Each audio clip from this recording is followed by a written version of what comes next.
Hello दोस्तों, जय हिंद। आज की वीडियो में बौद्ध धर्म से संबंधित मोस्ट इम्पॉर्टेंट क्वेश्चन को देखेंगे। तो आप लोग अच्छे से इस क्वेश्चन को एक या दो बार देख लीजिएगा ताकि आपके माइंड में फिक्स हो जाए। ठीक है दोस्तों, चलते हैं बौद्ध धर्म की तरफ।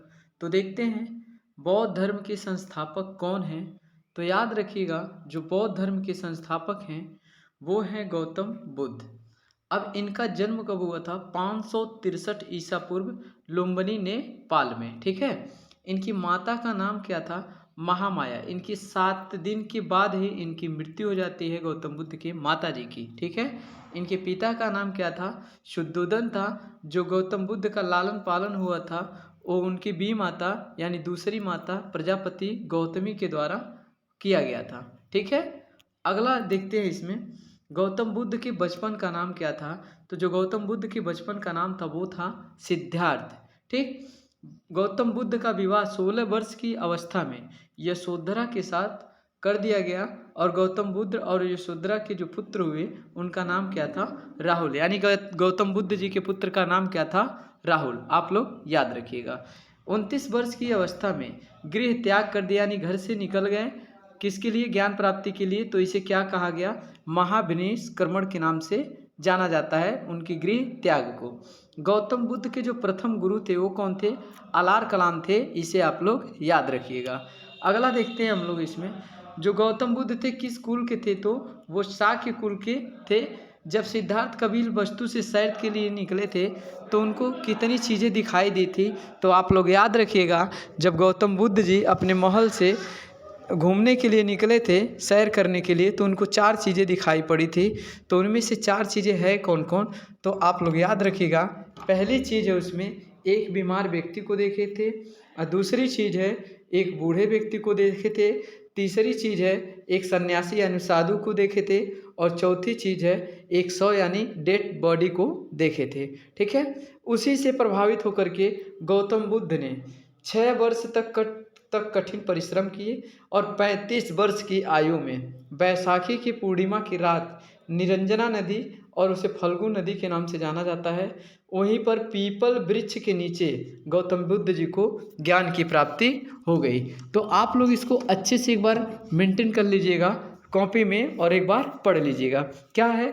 जब गौतम बुद्ध जी 6 वर्ष कठिन तपस्या किए तो 35 वर्ष की आयु थी, और बैसाखी पूर्णिमा की रात को निरंजना यानी फल्गु नदी के किनारे पीपल वृक्ष के नीचे इनको क्या हुआ था? ज्ञान की प्राप्ति हुई थी।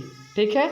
अगला हम लोग देखते हैं इसमें गौतम बुद्ध की ज्ञान की प्राप्ति को जो इनको किस नाम से जाना गया? तो बुद्ध के नाम से जाना गया जब इनके ज्ञान की प्राप्ति हो गई उसके बाद। और कहाँ पर हुई थी? तो बोध गया में ज्ञान की प्राप्ति हुई थी। ठीक है दोस्तों। अगला क्वेश्चन देखते हैं हम लोग। बुद्ध ने ज्ञान की प्राप्ति के बाद अपना प्रथम उपदेश जो दिया था वो कहाँ पर दिया था? तो याद रखिएगा, सारनाथ की ऋषि पत्तनम में दिया था, और 5 ब्राह्मणों को दिया था। ये भी आप लोग याद रखिएगा। कितने ब्राह्मण को? 5 ब्राह्मणों को दिया था ऋषि पत्तनम, सारनाथ यानी वाराणसी में। ठीक है। बुद्ध धर्म का जो ज्ञान था, दिए गए ज्ञान को क्या कहा जाता है? तो धर्म चक्र परिवर्तन के नाम से जाना जाता है बुद्ध के प्रथम उपदेश को। बौद्ध धर्म ग्रहण करने वाली पहली महिला कौन थी? तो याद रखिएगा, गौतमी थी। ठीक है। यही थी बौद्ध धर्म को स्वीकार करने वाली पहली महिला। ठीक। और पहली बार गौतम बुद्ध ने सबसे अधिक उपदेश कहाँ दिए हैं?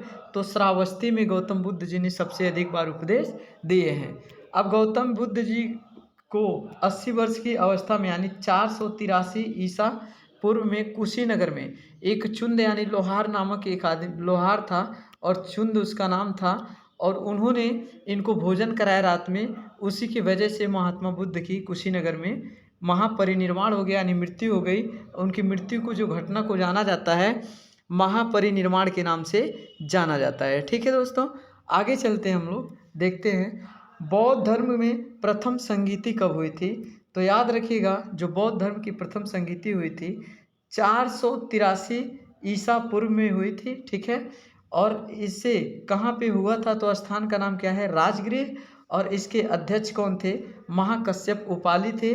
और किसके शासन में काल में किया गया था प्रथम बौद्ध संगीति? तो अजातशत्रु के शासनकाल में किया गया था। ठीक है, आगे चलते हैं, देखते हैं द्वितीय यानी दूसरी बौद्ध संगीति। ठीक है, दूसरी बौद्ध संगीति तो 483 में से 383 100 घटाएंगे तो 383 यानी 383 ईसा पूर्व में द्वितीय बौद्ध संगीति हुई। और कहाँ पे हुई? तो वैशाली में हुई। इसके अध्यक्ष कौन थे? तो सवाकामी थे। और किसके शासनकाल में हुआ? कालाशोक के शासनकाल में हुआ था द्वितीय बौद्ध संगीति। ठीक है, अगला क्वेश्चन देखते हैं हम लोग। बौद्ध धर्म में जो तीसरी बौद्ध संगीति हुई थी, तो आप लोग देखिएगा जो तीसरी बौद्ध संगीति हुई थी बौद्ध धर्म में, वो हुआ था जो समय था 255 ईसा पूर्व यानी BC। और तीसरा जो इसका स्थान था, कहाँ पे हुआ था तृतीय बौद्ध संगीति? तो पाटलिपुत्र में हुआ था। इसके अध्यक्ष कौन थे? मोगलीपुत्र तिस्स से थे। ठीक है, मोगलीपुत्र याद रखिएगा इसका अध्यक्ष थे। और किसके शासनकाल में तृतीय बौद्ध संगीति की गई?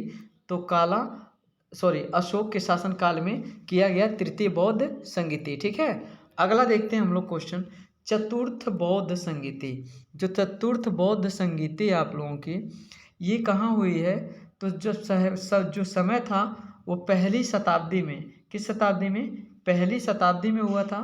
कुंडलवन कश्मीर में हुआ था। इसके अध्यक्ष वसुमित्र और अश्वघोष दोनों लोग थे। और किसके शासनकाल में किया गया था? तो कनिष्क के शासनकाल में चतुर्थ बौद्ध संगीति की गई थी। चतुर्थ बौद्ध संगीति के बाद इंपॉर्टेंट लाइन है, बौद्ध धर्म को दो भागों में बांट दिया गया। पहला है हीनयान और दूसरा है महायान। ये आप लोग याद रखेंगे। ठीक है, अगला क्वेश्चन देखते हैं हम लोग इसमें।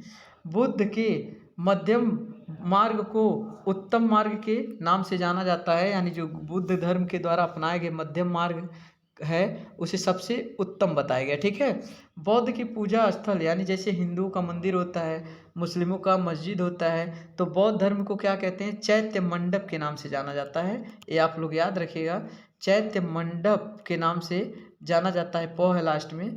चैत्य मंडप बौद्ध धर्म के तीर्थ स्थल को कहा जाता है। ठीक है, इसे आप लोग याद रखिएगा। अगला क्वेश्चन देखते हैं हम लोग। बौद्ध धर्म के लिए विख्यात विक्रमशिला विश्वविद्यालय की जो स्थापना किया था, किसने किया था? धर्मपाल ने किया था विक्रमशिला विश्वविद्यालय की स्थापना। सबसे बड़ा बौद्ध स्तूप कहाँ है? सांची है। तो सांची स्थित कहाँ पे है? तो मध्य प्रदेश में स्थित है सांची। ठीक है, बुद्ध के गृह त्याग का प्रतीक क्या है? तो कोई भी व्यक्ति पहले के ज़माने में जाता था अपने घर से, तो किससे जाता था? घोड़े से। तो उसको किस नाम से गृह त्याग को जाना जाता है? घोड़े के नाम से जाना जाता है गृह त्याग को। अगला देखते हैं इसमें, बौद्ध धर्म का सबसे पवित्र ग्रंथ कौन है? तो जो बौद्ध धर्म का सबसे पवित्र ग्रंथ है वो है पिटक। पिटक मतलब क्या होती है? टोकरी होती है। ये भी आप लोग याद रखिएगा। जो पिटक है त्रिपिटक के नाम से जाना जाता है। तो इसकी भाषा में लिखी गई, इंपॉर्टेंट क्वेश्चन है, तो पाली भाषा में लिखी गई। पहला है सूत पिटक, दूसरा है विनय पिटक और तीसरा है अभिधम्ब पिटक। सूत पिटक, विनय पिटक, अभिधम्ब पिटक तीनों मिल करके त्रिपिटक के नाम से जाना जाता है। अब पूछा जाता है सूत पिटक में क्या है? इनमें बौद्ध यानी गौतम बुद्ध की शिक्षाओं का वर्णन किया गया है सूत पिटक में। और विनय पिटक में इससे बौद्ध भिक्षुओं के लिए आचरण संबंधी नियम बताए गए हैं, यानी विनय पिटक में। और अभिधम्ब पिटक में इसमें बौद्ध मतों की दार्शनिक की संख्या की गई है। ठीक है, इसमें अभिधम्ब पिटक में, तो आप लोग याद रखेंगे। ठीक है, अगला क्वेश्चन देखते हैं। बौद्ध धर्म के त्रिरत्न कौन कौन हैं?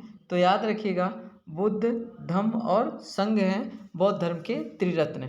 बुद्ध के जीवन से संबंधित इंपॉर्टेंट क्वेश्चन है, ये पूरे आप लोगों को याद होना चाहिए। यानी इतना, यानी जन्म के समय क्या चिन्ह रखा गया? तो कमल और सांड रखा गया। गृह त्याग को क्या रखा गया? घोड़ा से, यानी जब बच्चा पैदा होता है तो कोमल यानी कमल की तरह होता है। ठीक है, और गृह त्याग यानी जब कोई घर से पहले के ज़माना में निकलता था तो घोड़े से निकलता था। और ज्ञान की प्राप्ति कहाँ हुई थी? यानी बोधि वृक्ष किसे कहते हैं? पीपल को कहते हैं। कहाँ हुई थी? फल्गु नदी यानी निरंजना नदी के किनारे हुई थी। ये आप लोग याद रखेंगे। और जैन धर्म के महावीर स्वामी को कहाँ हुई थी? तो ये आप लोग उसमें क्या बोलते हैं, अगर सॉरी जैन धर्म के महावीर स्वामी को निरंजना नदी के किनारे ज्ञान की प्राप्ति हुई थी, ये आप लोग याद रखेंगे। ठीक है, निरंजना फल्गु। ठीक है, अगला देखते हैं। निर्वाण यानी निर्वाण को किस, जब गौतम बुद्ध के निर्वाण हुआ तो उसे किस नाम से जाना गया? पदचिन्ह के। और मृत्यु को स्तूप यानी क्या बोलते हैं? महापरिनिर्वाण के नाम से जाना गया। ठीक है, अगला क्वेश्चन देखते हैं हम लोग। बौद्ध धर्म में पुनर्जन्म की मान्यता मानी गई है और बौद्ध धर्म की सबसे पवित्र त्यौहार जो है बैसाखी पूर्णिमा के दिन मनाया जाता है, ये भी आप लोग याद रखेंगे। इसी दिन बुद्ध को ज्ञान की प्राप्ति हुई थी और मृत्यु भी इसी दिन हुई थी। बुद्ध का अर्थ क्या होता है? तो आप लोग याद रखिएगा, ज्ञान होता है बुद्ध का अर्थ। ठीक है दोस्तों, अगला देखते हैं। गौतम बुद्ध को एशिया का प्रकाश स्तंभ कहा जाता है, तो आप लोग ये भी याद रखिएगा। ज्योतिपुंज कहा जाता है, ये भी याद रखिएगा। सिद्धार्थ इनके बचपन का नाम था, ये भी याद रखिएगा आप लोग। ठीक है दोस्तों, तो आना ही मिलते हैं अगले वीडियो में। हर एक टॉपिक पे ऐसे ऐसे वीडियो पढ़ेंगे, आप लोग ध्यान से पढ़ते रहिएगा और एक एक चीज़ को याद करते रहिएगा।